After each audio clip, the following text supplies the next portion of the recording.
WattUNeed, and this is like my last video of the night, even though it's a new day already, 2 o'clock in the morning. Shout out to each and every one of you guys. We're going to talk about the deepest and hottest division in all of boxing right now.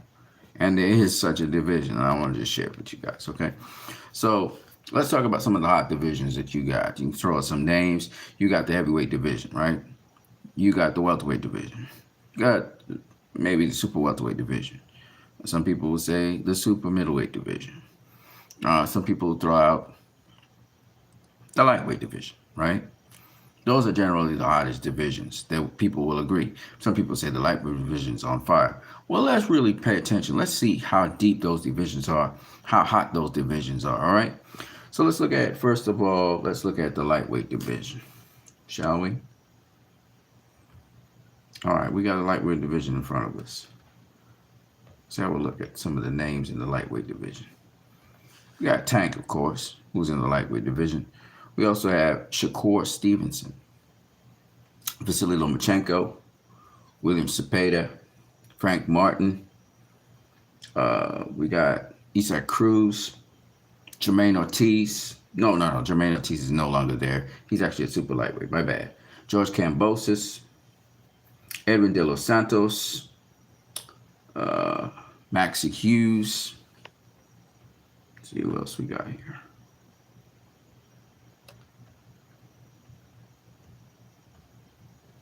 Keyshawn Davis, right? It's stacked. You know what I mean? It's a stacked division.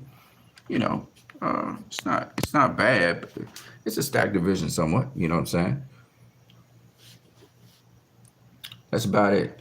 How many names did I call? I called about 13 or 14 or 15 names. All right. Keyshawn Davis, Maxie Hughes, Edwin De Los Santos made his name. George Kambosos, Isaac Cruz, Frank Martin, Vasily Lomachenko, Shakur Stevenson, Javante Davis. That's about 10 people. All right, it's about 10 people. That's a pretty deep division, right? But what we forget is that in that division, some people left that division.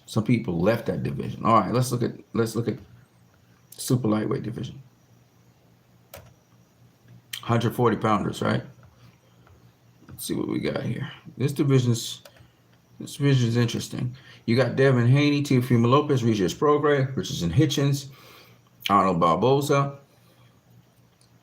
Ryan Garcia, Super Montes, Jose Ramirez, Rolando Romero, Gary Anton Russell, Josh Taylor, Michel Rivera, Sandor Martin, Jose Pedraza, Ishmael Barroso, Richard Comey, Liam Paro, Brandon Lee, Jack Catterall,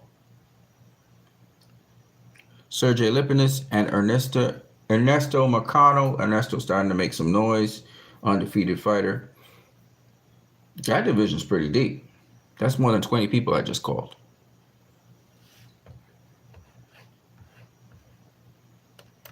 The welterweight division used to be hot, but the division kind of got cold. I'm going to show you what I mean. You have Terrence Crawford. You got Mario Barrios. He's a good fighter. Errol Spence Jr., Tyrone Ennis, Giovanni Santillan. He's the guy that beat Alexis Rocha. Or Yordenis Ugas, Alexis Rocha, Jamal James.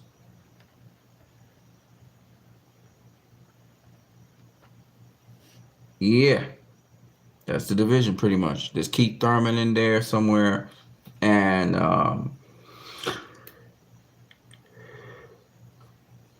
what's the guy's name? We already said Jerome is. So we got about 8 or 9 people in that division. It's not bad.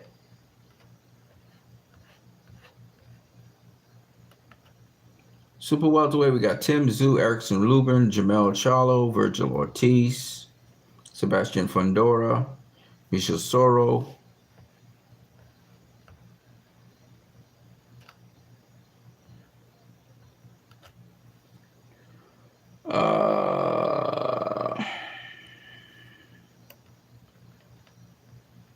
nobody else to talk about. There was what's his name? The guy from Detroit. I forgot what his name is. He who beat Jamel Charlo. So there's about 6 or 7 people there.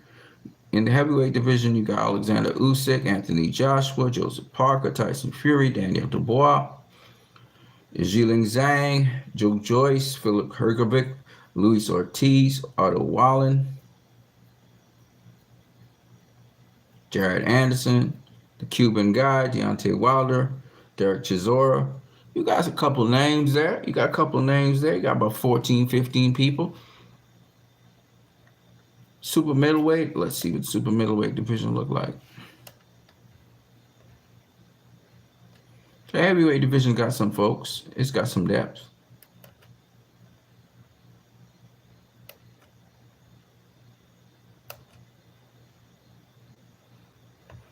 We got Saul Canelo Alvarez, David Benavidez, Jaime Munguia, John Ryder, Caleb Plant, Demetrius Andre, David Morrell. And that's it. That's it for that division. So they got about 7 or 8 people. If you look at it in terms of depth and even in terms of heat, the division right now that's the hottest out here is actually the super lightweight division, which is kind of crazy because, you wouldn't think the super lightweight, but the lightweight division was once on fire. Welterweight division was once on fire.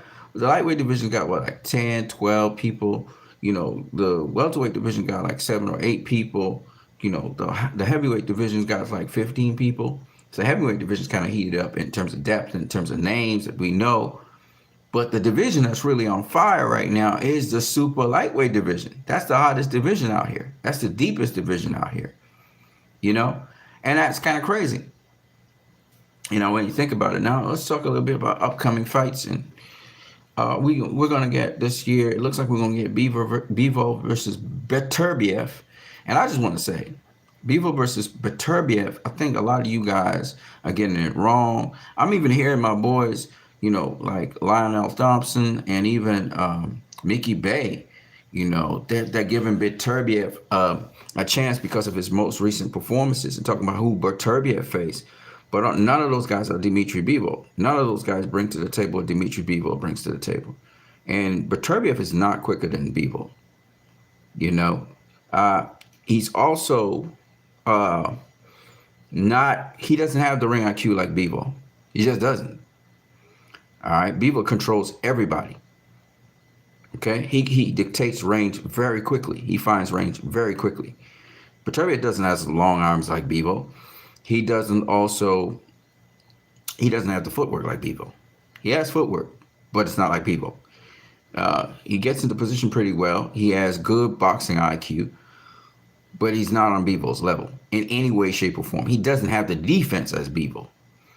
And I'm surprised that Mickey Bay, who knows boxing so well, just because he did well against Callum Smith, who was slower than him, who, Callum throws everything long. He doesn't know how to shorten up his punches. That's not Bivol. He wasn't as sharp as him. Beterbiev was sharper than Callum Smith in that fight. I mean, he came hard at Callum Smith in the beginning, but still, Callum Smith looks sluggish and doesn't have the footwork like Bivol, doesn't have the quick feet like Bivol. So, he's long and he's rangy, but he's not really great on the inside. All his shots kept on overshooting past Beterbiev. This is why. And he was doing well. He had decent defense against Beterbiev. People don't realize that Callum was actually doing well defensively until he got caught. He was offensively attacking, and he was taking Beterbiev's punches pretty well as well. So I think a lot of people are getting it wrong. None of the guys that Beterbiev faced have the defense of Dimitri Bivol. And Dimitri Bivol does several things. When we say defense, we're not just talking blocking punches. We're talking about a lot of things. Okay, and these things Bivol does very well. And not only does he do it well, he does it exceptionally well. Okay, this is not Gavordik. Bivol is not Gavordik. Okay, Bivol hits you with punches that you don't expect. He catches you with shots. His defense, he mounts his offense off his defense as well, and he knows how to escape. He has escape routes. You can't just box Bivol in. You can't just. It's very difficult to cut the ring off on Bivol because he knows too much. And Beterbiev Bivol's going to keep that fight in the center of the ring. And don't be surprised that Bivol starts pushing back Beterbiev and hurting Beterbiev, because I don't know why. Even the boxers are falling for this. And I don't get it. The punches you don't see are the punches that hurt you the most. And Bivol has the quickness, the speed, the sneaky power to hurt Beterbiev. And if he mixes up his shots to the body and to the head, he's going to hurt Beterbiev. And we've seen Beterbiev get hurt before. Okay? It's the punches you don't see that will hurt you. And Bivol is an expert at hitting you with punches you don't see. And I don't know why people think that Bivol's a soft hitting kind of guy, or he doesn't hit as hard as Callum Smith. What does that have to do with anything? It's about threading the needle being accurate. And that's what Bivol is. And he has enough power to keep Beterbiev honest. He really does. I think he's a better boxer than Alexander Usyk was. So, by and large, I think that Bivol, this the fight, and the reason why Bivol wanted this fight for so long,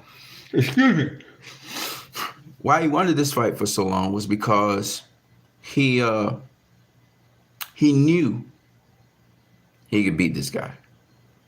And the fact that Beterbiev keeps on looking better and better is just only going to make it better for Bivol when he beats him.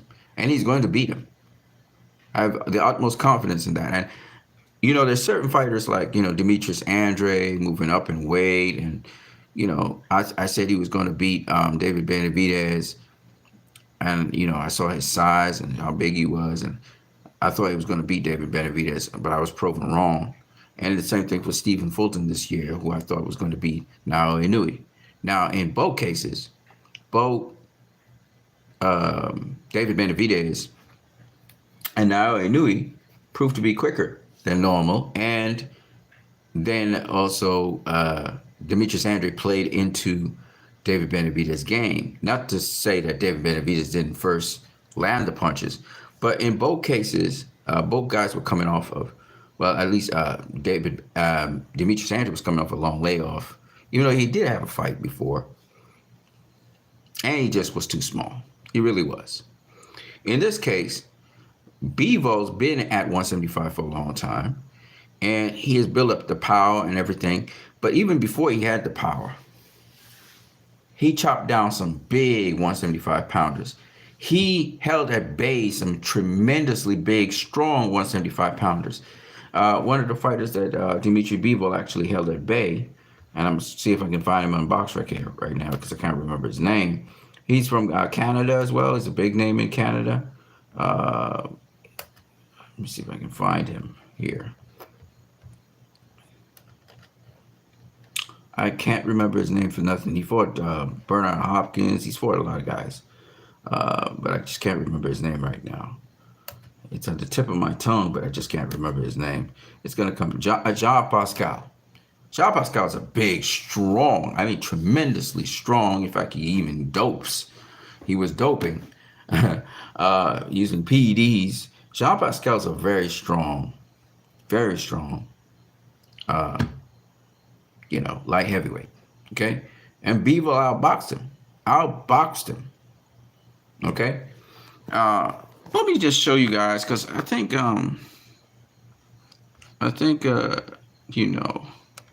people talking about Beterbiev got a better resume than Dimitri Bivol. I don't know about that. Bivol has been fighting some other guys in his defenses that aren't as good as Jean Pascal, but still nonetheless. Let me just show you who Bivol beat out here. It's very important. Okay, so Bivol beat Joe Smith Jr. All right, he crashed him in the last in the 12th round. I think he dropped him as well. He dropped Joe Smith Jr. So he showed he had power. He destroyed Sullivan Barrera. He's a good Cuban fighter. He beat up Isaac Chilimba. He also beat Josh Pascal. Okay? Dimitri Bivol beat also Joe Smith Jr. before Joe Smith Jr. became world champion and before Joe Smith Jr. faced Artur Beterbiev. Okay? Of late, Bivol ain't faced nobody really of note except for Gilberto Ramirez. And I mean, he just like totally beat up Gilberto Ramirez. He dominated him. Okay? Dominated him. Okay? So Gilberto Ramirez is a very good fighter. Southpaw. Okay? And I mean, Bivol, it's like Ramirez didn't belong in the ring with Bivol. He got beat up so bad. Okay?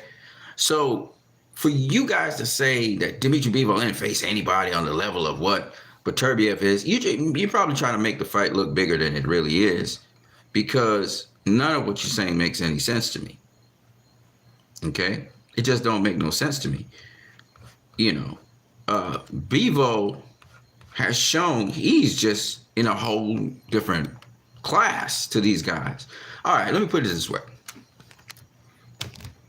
Bivol versus Anthony Yarde. You think Anthony Yarde beats Bivol?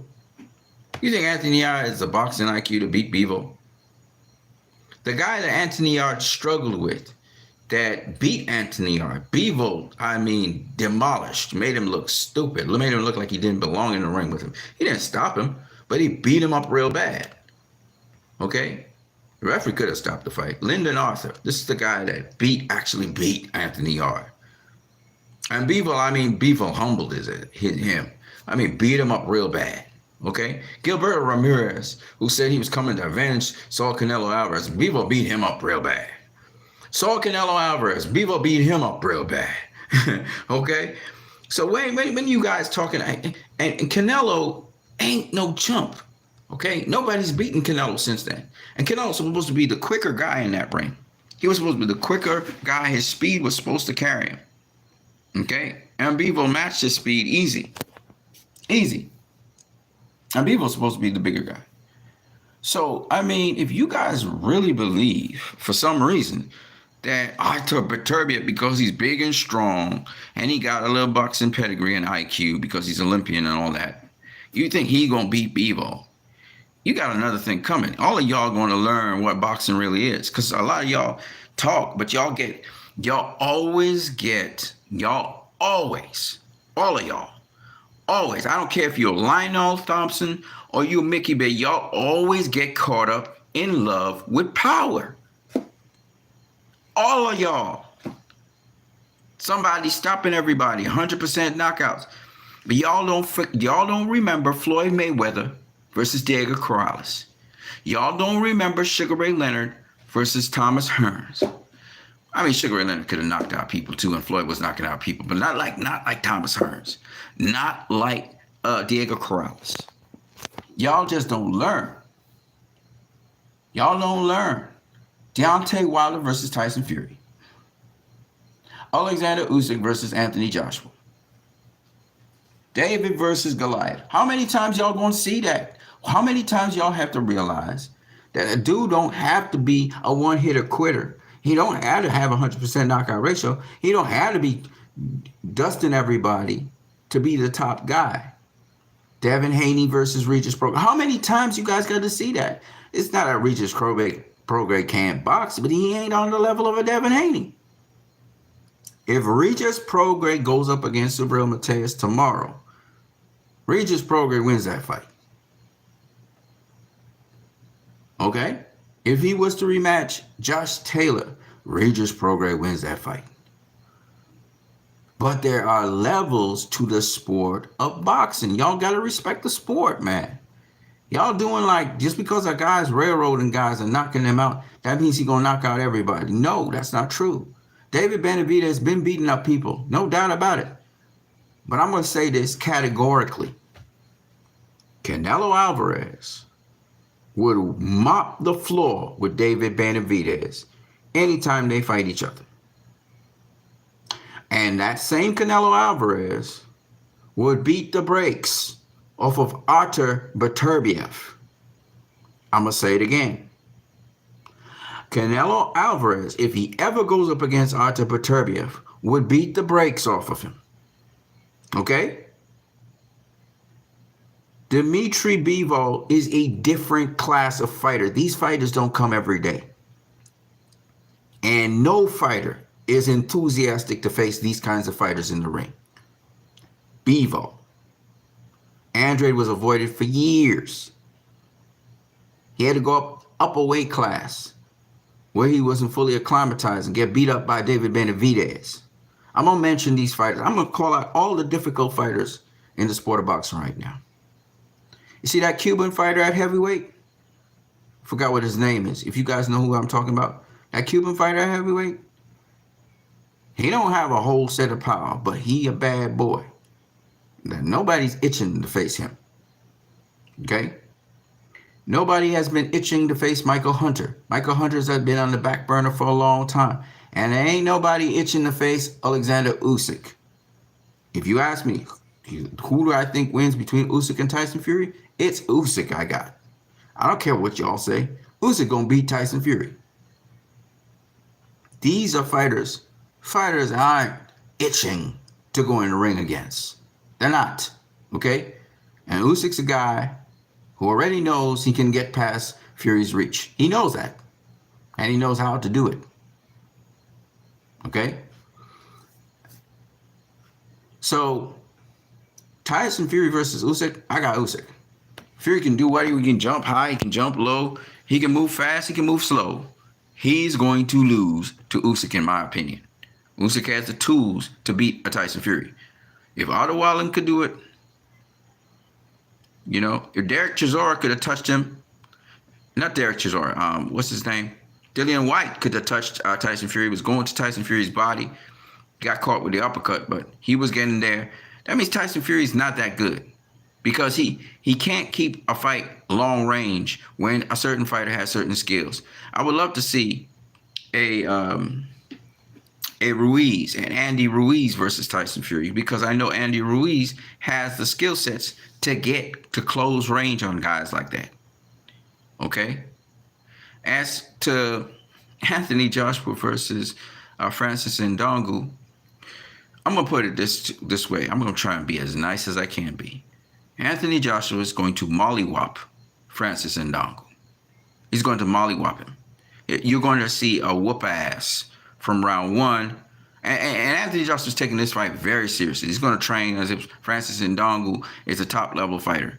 And as to Anthony Joshua's chin, and you guys are wondering about his chin, that's not even going to be an issue in this fight because it's just a total separation in skill level, in experience between Anthony Joshua and Francis Ngannou. And I promise you this, Anthony Joshua is going to treat Francis Ngannou as he deserves to be treated. If Francis Ngannou does not make the grade, which means he's got to be on the level of a Joe Joyce, or he's got to be on the level of a Daniel Dubois, and even those guys don't stand a chance with Anthony Joshua, okay? He's going to get cooked. What you're going to see is a fight in which everybody's trying to hype up Francis Ngannou. This is a mismatch. This is a mismatch. And y'all going to see for yourself. Francis Ngannou brings interesting skills to the table. You know, he switch hits and all of that. You know, he has nice little feints and stuff.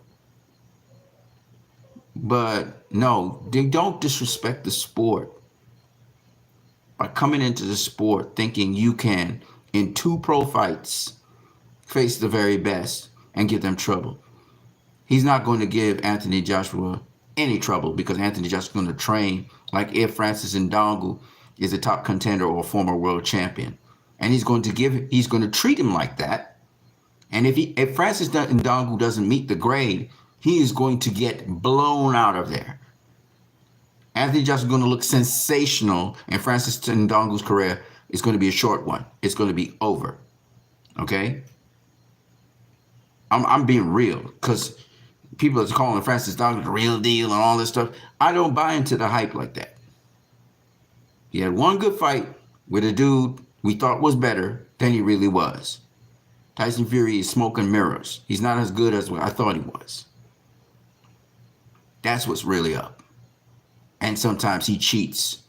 to get an advantage. But when it comes to guys like Anthony Joshua, guys like Alexander Usyk, they're truth tellers. Okay? And Ngannou versus Joshua, oh, the truth gonna come out now. When it comes to Usyk versus Ngannou, the truth would have come out again. Usyk versus Tyson Fury, the truth's about to come out. The guys who really put the work in, the guys who really are genuine, don't cut corners, don't cheat, don't load their gloves while sparring, don't use testosterone treatments and cheat and then talk about they ate wild meat. Cheaters who use cocaine to speed up their synaptic movement so they can box faster, like Amir Khan and like Tyson Fury. Cheaters. Nah, you cheat, Tyson Fury. That's why you didn't look good against Ngannou. Because when you don't have your cheating drugs, when you don't have your cheating stuff, when you're doing cheating stuff, you're just ordinary. I hope they have drug testing for this fight, but it don't really matter. Usyk gonna beat his ass. He's a cheater, and he's gonna get treated like that. And with respect to, like we say, people who cut corners, they always get found out. All right? And Francis Ngannou isn't going to get a shortcut to the heavyweight title of the world. No, that ain't gonna happen. Anthony Joshua is going to mollywop his ass, and you're gonna understand why you have to go through the process of training and growing in boxing, because there's levels to the sport of boxing. And Ngannou ain't on that level. Otherwise, people can just jump into the sport of boxing and beat up the best fighters there because they can just fight. And they just need to be good fighters. All right? And Ngannou ain't had but a couple months of training in boxing or something like that. Okay? He may have been training and picking up little bits over time, but he ain't no full-fledged professional boxer. Y'all being disrespectful to the sport. Anyway, Anthony Joshua will set the record straight. He gonna treat him like if he's a world champion or former world champion or top contender. He gonna treat him like that. Let's see if Francis Ngannou can match that challenge. We'll see. I hear his trainer saying that, Anthony Joshua's straight up and down. Okay. He's straight up and down. Okay.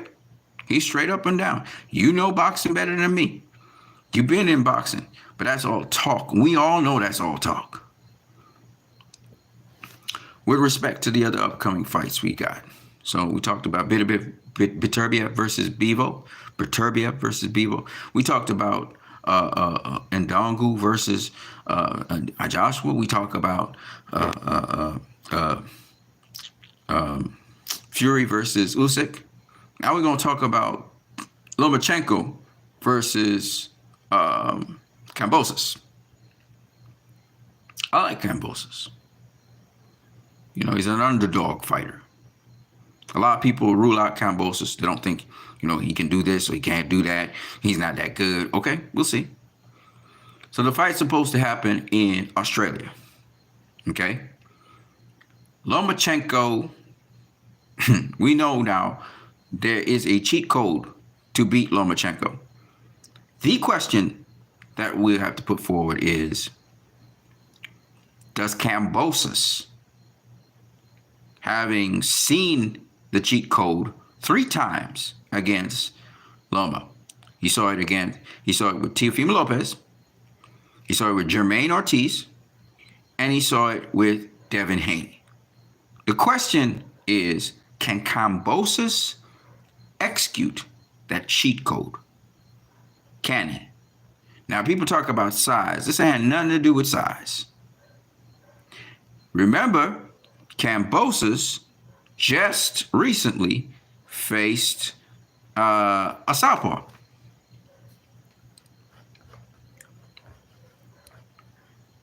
Okay, he recently faced a southpaw, Maxie Hughes. Now, y'all said Maxie Hughes beat him, but he did not beat him.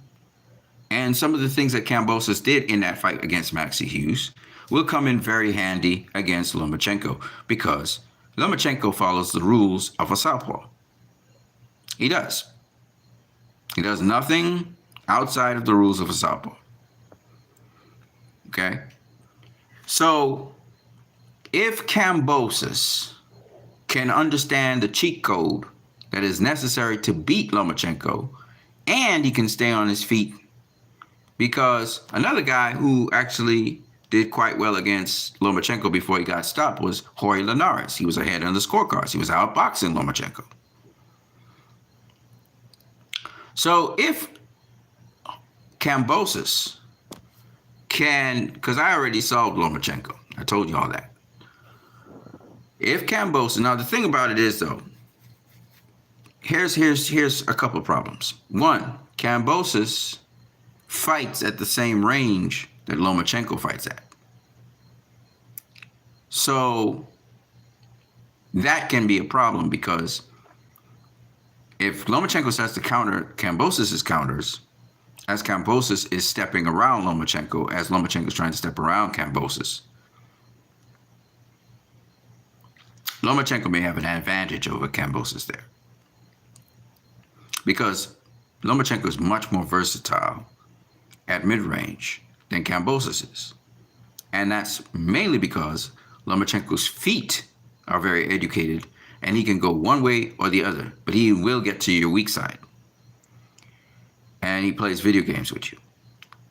So therein can be the problem for Kambosos. Kambosos has to be able to get in and out, which is what he does. He goes in and out. He has to find his entry points, and he also has to establish his jab. So if he does not jab, Lomachenko is going to take him to town. So with Kambosos, the approach should be similar to what Devin Haney,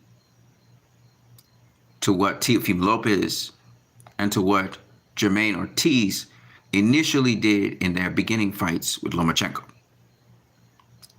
Once you got Lomachenko, once you're ahead of Lomachenko in terms of rounds, he's going to come back. He's going to have a second win, and he's going to come at you.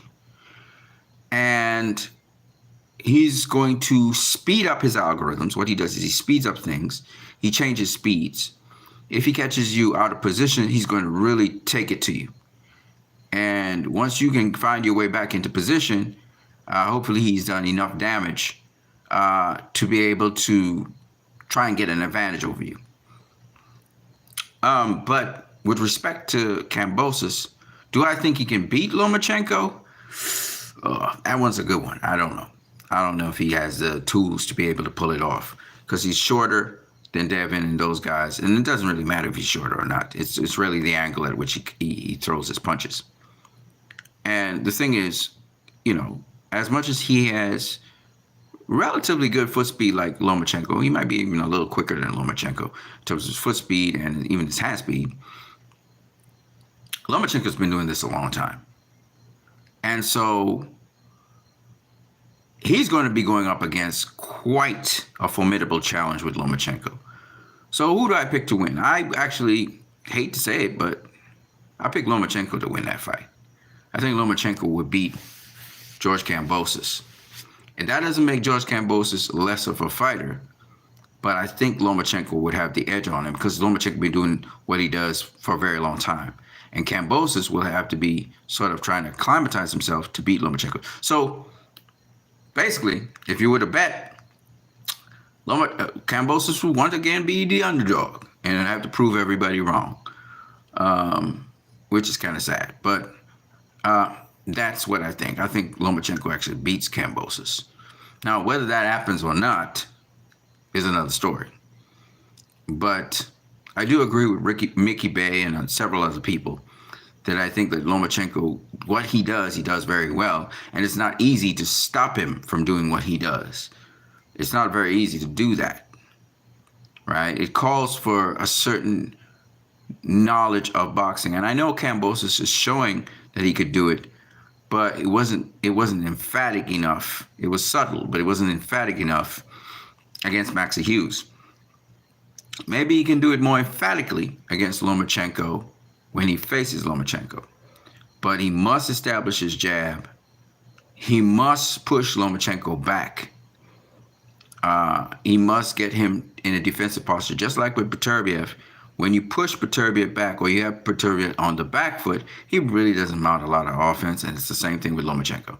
He has to push Lomachenko back, and he has to keep him behind his stick. So he has to stay behind his stick, and then he can lead with either hand. He can throw the double rights or whatever he wants to throw. So he has to watch out for the counters. He has to throw his double right and get out of there, or throw his double right and fall in deep into the pocket and lock up Lomachenko. He has to use tactics where he stops the action. But if he knows a little bit more, there's a lot of other little tricks of the trade. And I was watching a video by Worldwide Boxing with Tom Yankovic. And Tom Yankovic finally starts to engage and talk a little bit about body checking and body manipulation. And that's something Lomachenko knows a little bit about on the inside. But hopefully Kambosos will also look at that, because another way how Lomachenko actually controls his opponents is using those veteran moves. He uses his wrestling and his skills in jiu-jitsu to tire out his opponents. So Lomachenko on the inside, he'll lock you up or push you around, bump you around, stuff like that. Or even get you into position so you can throw a punch. So Lomachenko has a lot of wrinkles to his game. And that's up to Devin Haney, though weight drain and all, kind of learned, because Lomachenko was roughing him up on the inside. So that's another thing that Kambosos will have to look out for. But if Kambosos himself has a couple of veteran moves and knows how to use his lead hand to control Lomachenko or to restrict the angles under which he can throw punches, and there's so much I want to say, but suffice it to say, if a guy's going weak side on you, the first thing you need to do is find him, right? And if you look at any Floyd Mayweather Jr. video or any fight of his lead hand is very active at finding you. So to do a slight little demonstration to get you to understand what I'm talking about. So I'm a southpaw. I'm going to go orthodox for you guys for a minute, right? So this is my lead hand. My lead hand is like a locator, a targeting locator, right? So when I throw out my lead hand like this, I'm not just trying to find range. I'm not just trying to say hit you. Sometimes I'm not even trying to hit you. I'm just trying to find where you are in space. So as a result of that, if I use my lead hand a lot, okay, I can throw that lead hand to find where you are. So let's say you move, let's say you circle me like this way, which is going to be anti-clockwise, right? To find where you are, I throw my lead hand out and I touch your body, and then that allows me to move with you. Okay? When I am in a clinch, I use my lead hand in the clinch to move with your body, almost like a dance partner. When I am pretty close to you, I'll frame you with my lead hand. I put my lead hand, they say use your elbow. It's not the elbow, it's the forearm. I use my lead hand, I may put it up against your chest, or I may put it up against your neck, or I may put it up on your side to find out where you are. I can body check you with the lead hand, just nudge you off like this. I can keep you from firing punches at me by pushing against you with the lead hand, very gently, but I push against you with the lead hand to get you off balance. I can separate your protective guards. I can split your guards with my lead hand without punching. I can push your guard out the way without punching with the lead hand and then use the other hand, the power hand, to throw my shot. I can reset your body. I can reset you to where I want you to be with my lead hand. So there's a lot of things I can do with my lead hand without punching that's part of defense that can keep my opponent in the position I want them to be at. Okay? How I pivot and use my lead hand can get you to pivot a direction that I want you to pivot in, instead of I can use my lead hand to make you circle a certain direction without hitting you. I just pop the lead hand where I think you're going to be and anticipate where you're going to be, so you have to turn back and pivot the opposite direction. It's like there's a lot of things in boxing a lot of you guys don't understand or know. And these are little tricks, veteran tricks and veteran moves in boxing they don't talk about. And this is why I said boxing is about knowledge. It's about applied knowledge, that is. Knowledge that's internalized such that you have to think to use these skills and techniques and stuff that you've done so many times before. And that's what separates guys like Richardson Hitchens, Dimitri Bivol, Canelo Alvarez, Devin Haney, Terrence Crawford, Antoine Russell, from a lot of other fighters. Okay?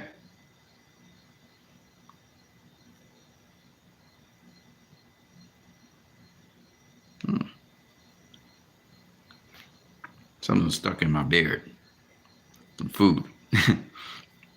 So, when we talk about boxing, there's levels to boxing. Shout out to everybody out there. I'm WattUNeed, and I try to share what I understand about boxing with you guys. You can donate to this channel via PayPal. The link is in the description of the stream right now. You can do it right now. I do not get paid by Google or YouTube for these videos. I depend on donations from you. So, do me a favor and donate to my channel. Any amount is appropriate. But when you do that, I can continue to give you guys gems and content that you would like to hear. Because on WattUNeed, you'll generally see that I give you information the other channels are not emphasizing on. And even interviews with actual boxers, sometimes those boxers don't talk about that part of boxing. Okay? You have to go to channels like I said, Worldwide Boxing, channels that teach boxing, and they give you some of the information that I've been telling you guys all along. So, as I said before, I do want to get into a professional boxing fight. And when it happens, I hope to videotape it.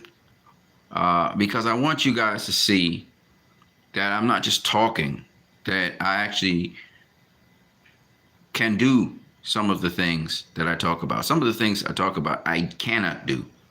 I really can't. And boxing's a doing sport. It's about doing. But there's other things that I talk to you guys about and I demonstrate it because I can actually do them. All right? Drills. The things that you actually have to do. You have to drill. So do understand that when we talk about getting skills, you get skills by repetition and practice. And it has to be ingrained in you. You have to continue doing them and doing them and doing them, and they become a part of you. Okay?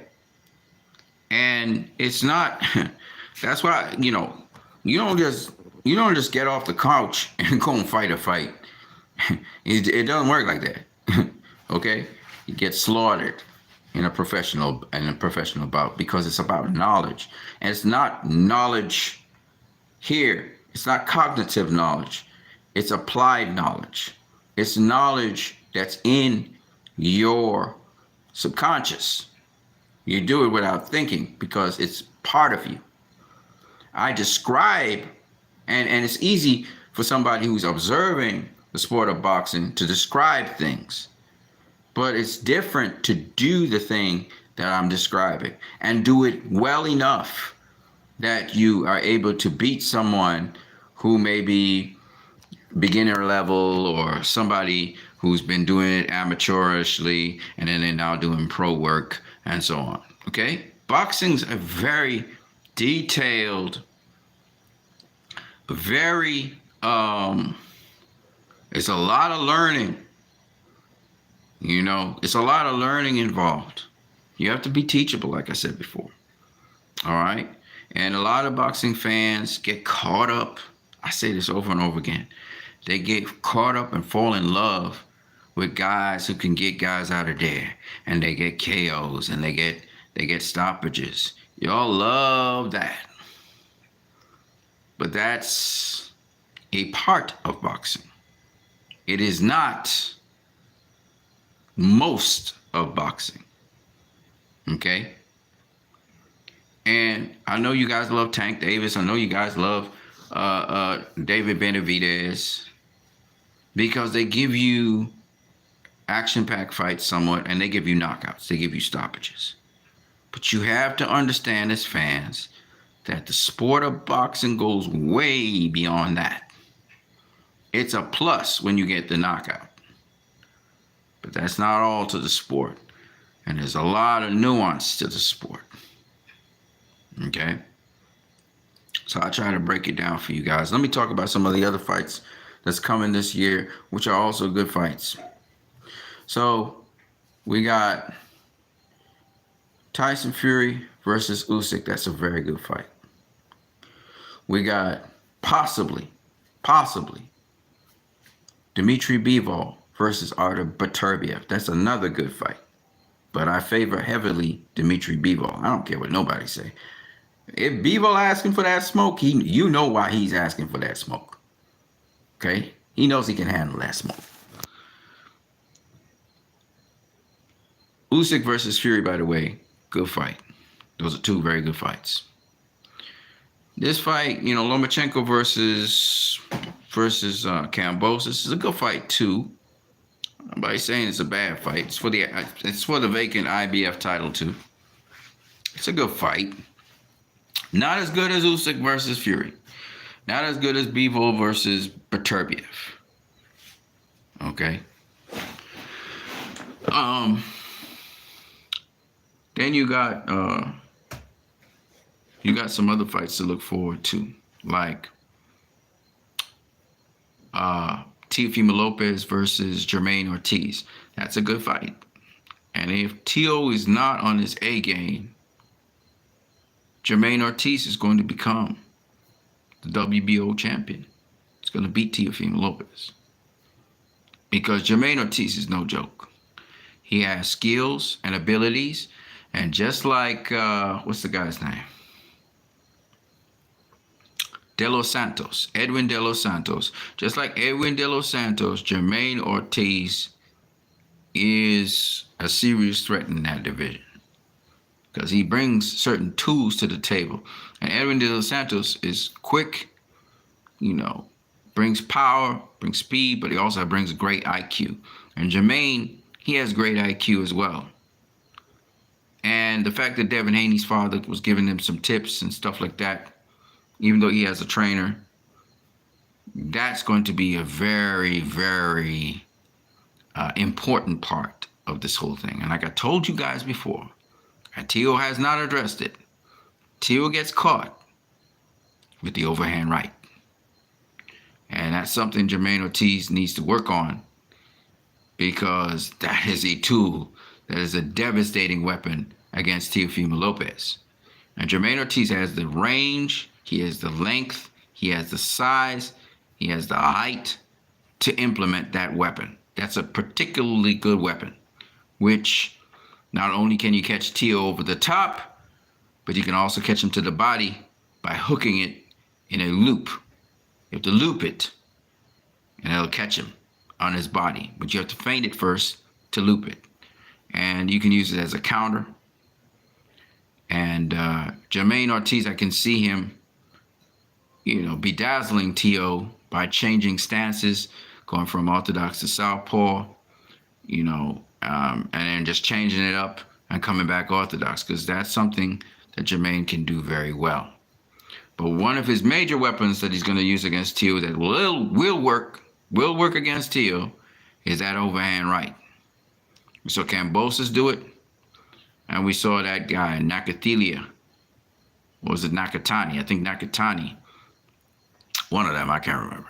The Asian dude, we saw him landed repeatedly on Teo, because Teo does not keep his guard up. There are certain things the shoulder roll just don't work for. You won't get caught. And that's one of them. The overhand right is a weapon that can be used against the shoulder roll, particularly for someone who constantly doesn't lean back but tries to use the shoulder to protect the chin. Okay, we saw Floyd Mayweather against Marcos Maidana have to make adjustments and use the high guard against Marcos Maidana because Marcos Maidana was using the overhand right over the shoulder roll. Okay, and Floyd still had to dip down. He had to change levels. He had to dip under the punch and stuff like that. So Teofimo Lopez has not addressed that issue, and he has nothing. He has no answer for that particular punch. Okay, and it's going to come. And Jermaine Ortiz should be perfecting that because that's one of the weapons that's definitely going to pay dividends for Jermaine Ortiz against Teofimo Lopez. Might even drop him. The other weapon that will work against Teofimo Lopez, maybe I shouldn't give away everything. So I'm going to leave that alone, but I might as well say it. Jermaine Ortiz goes southpaw and implements the right check hook as Teofimo Lopez is reaching in. He's going to catch him. He's going to catch him coming in. He's going to fall in, and there it is. So that's two weapons right there. And Jermaine Ortiz, he can switch from orthodox to southpaw on the drop of a dime.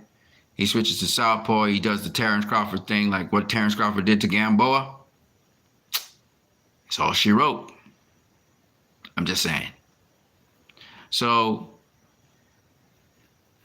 I'm saying this to say Jermaine Ortiz has many tools he can use to skin the cat against Teofimo Lopez. Many. And if he uses, because he's got so many different skills, and so if he uses those tools, Teofimo Lopez is going to lose against him. Teofimo Lopez needs to be at mid-range to do most of his work. If Ortiz keeps it long and makes Teo go reaching for him, he's going to destroy that boy. He's going to pepper him. He's going to destroy him. Simple. I'm just saying. So, I'm just breaking it down for you guys. Because a lot of people don't realize Teofimo Lopez, this is what Teofimo Lopez should have done.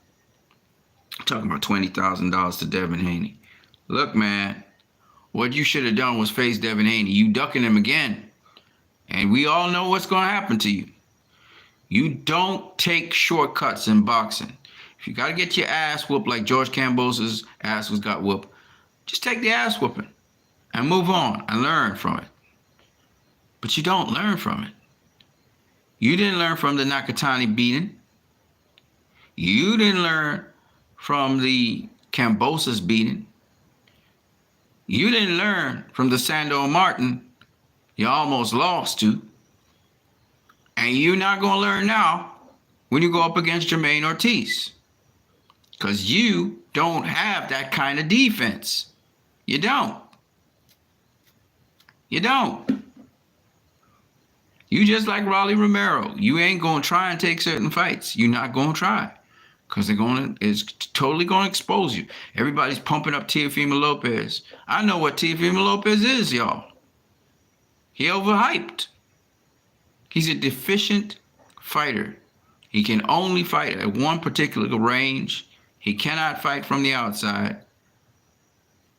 He's not good at fighting going on the back foot. Lomachenko exposed that.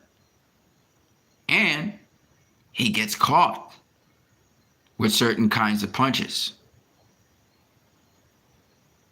Not defensively sound. He's got good power. He's explosive. But he's not even light-footed like that. All right? It is what it is. I solved Lomachenko, and we solved Teofimo Lopez. I knew that Kambosos was going to beat his ass. I said that. I said, I don't know about this. And Jermaine Ortiz, he got all the tools to beat Teofimo Lopez. He got all of them. And he knows what the blueprint is to beat him. What will be Teofimo Lopez's excuse when he loses to Jermaine Ortiz?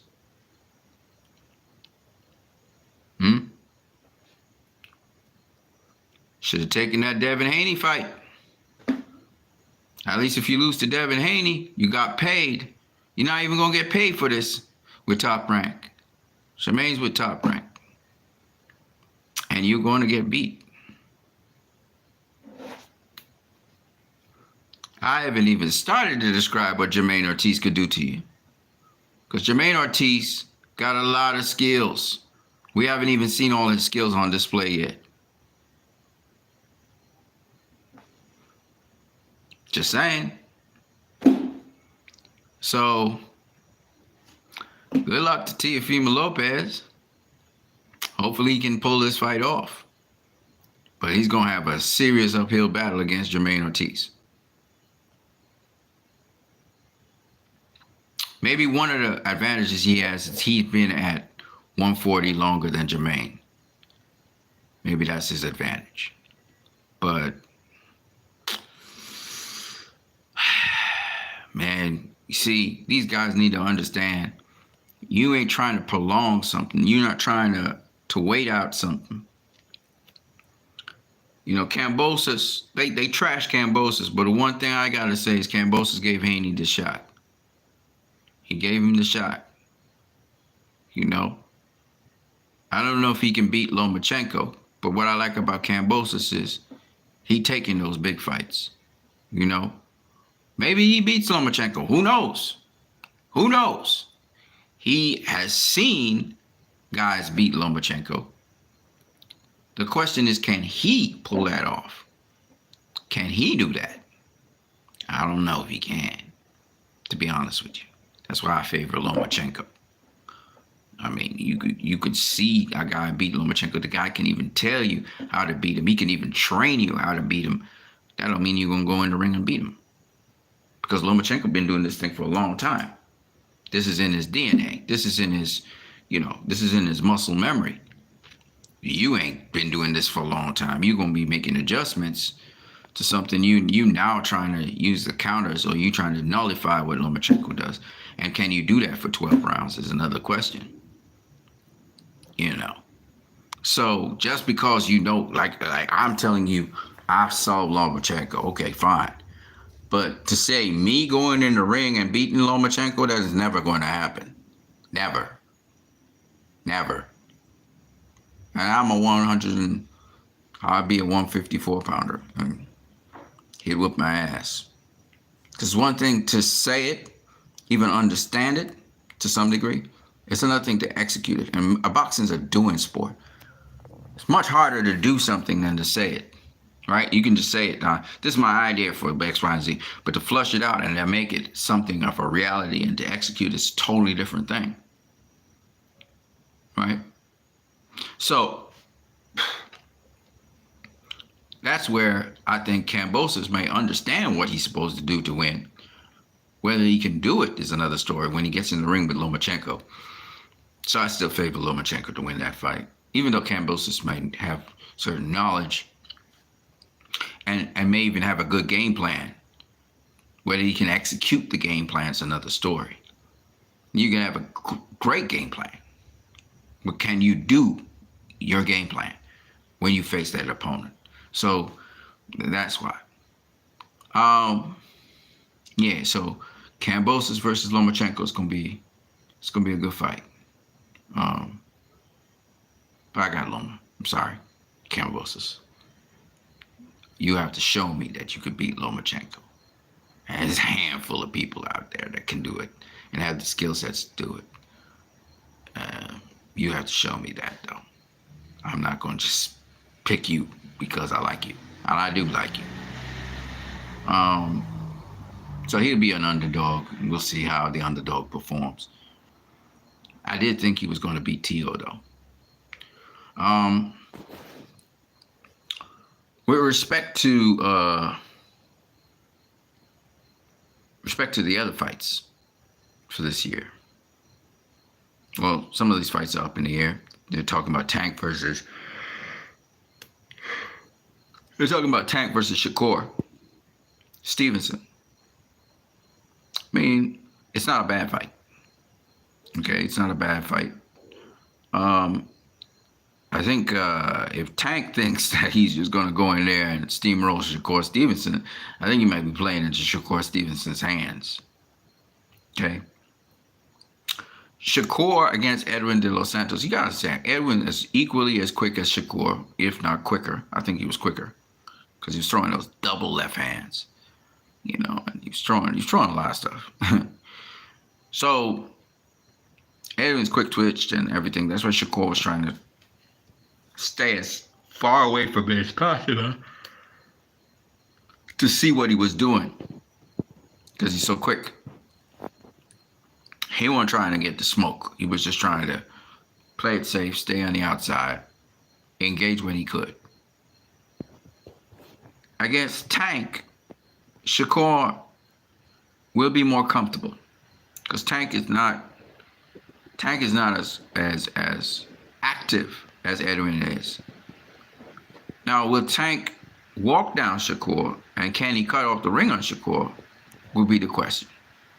If he can cut off the ring against Shakur and walk him down, he still has to deal with Shakur's upper body movement if Shakur is against the ropes, etc. And Tank has to realize Shakur can still crack. Just because Shakur ain't getting a host of the knockouts don't mean he's not sharp and he doesn't have something you can't respect him with. So that would be high-level chess. Fast, high-level chess. And it will be a big question. That would be a good fight, actually, because Tank hasn't faced anybody like Shakur in the pros. Nobody on that level. So, and this would be Shakur's third fight at lightweight. And it would be a unification fight, if I'm not mistaken, because Tank is the WBA champion. Shakur is the WBC champion. So that makes for a good fight. But if Tank is thinking that, you know, he can just, I don't think he thinks that, because if he goes the wrong way, Shakur will drop his ass. Shakur has power. Okay. He's risk averse, but he does have power, and he's very sharp. He has a great jab. Okay.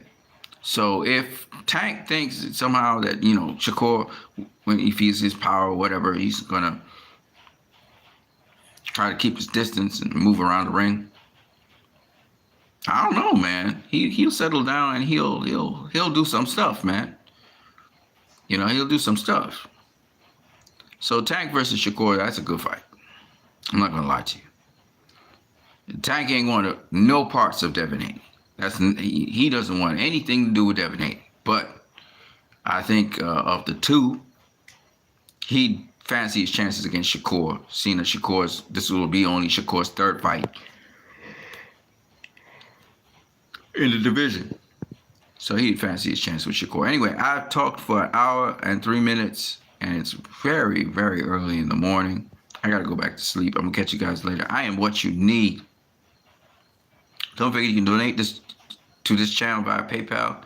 I want to give a shout out to 2 other channels that you guys can check out if you want proper nutritional advice, if you want actually nutritional coaching or coaching in terms of nutrition for athletes. Check out Naturopathically Speaking, and also check out Anti-Inflammatory Foods by Joanne. I am what you need at whatever time it is in the morning right now, 3:48 a.m. in the morning. There's some sprinkles of rain out there. I just want to bless you guys. Have a good one. Don't forget you can donate to this channel to support this channel. Y'all know the content on here is always good. So if you know that, put your money where your mouth is and donate to the channel. I'm going to catch you guys later. I'm what you need. Peace.